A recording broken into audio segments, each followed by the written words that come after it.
Hi, I'm Pastor John B. Lowe from New Life Christian Church in Warsaw, Indiana. And I'm Debbie Lowe. We want to share with you today about radical giving, radical generosity. It's not a new concept, it's an old concept. We felt like after we were approaching our 30-year anniversary of pastoring the church here in Warsaw, Indiana, that we wanted to do something to tell the community that we loved them and we appreciated them. So we decided to give them $30,000.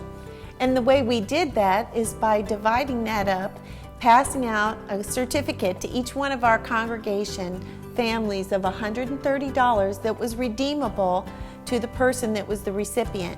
We asked each family, this is your opportunity to pray, really hear from God on who He wants you to give this to.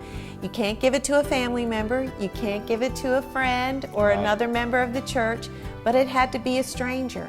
And so they prayed and sought God, and they distributed that money throughout our community.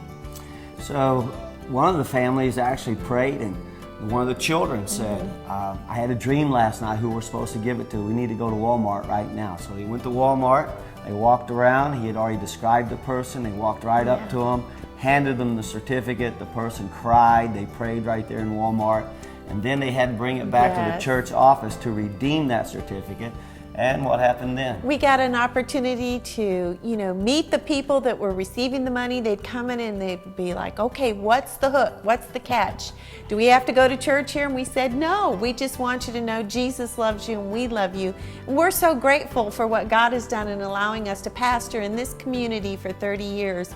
And so we had a lot of opportunity to pray with people, and we heard many miracle testimonies about the money just being, a timely thing for them, meeting a need, a specific need, and so it was just awesome. One of the other things we did is 1 hour a day, on Monday through Thursday, we gave groceries away at our church, and in 3 years we fed 16,000 people. And that was with a budget of about $22,000 plus. So these things happen over and above what it takes to run a church, run a ministry. Right. And just so you understand, we're not a big church. We run about 450 to 500 people on a weekly basis. But we really pray and believe God. And when we get an idea about doing something, we know it didn't come from the devil, because the devil doesn't give anything. So go ahead, get an idea from God, act in faith, and give generously, and be radical in your generosity. Because we know that with God, all things are possible.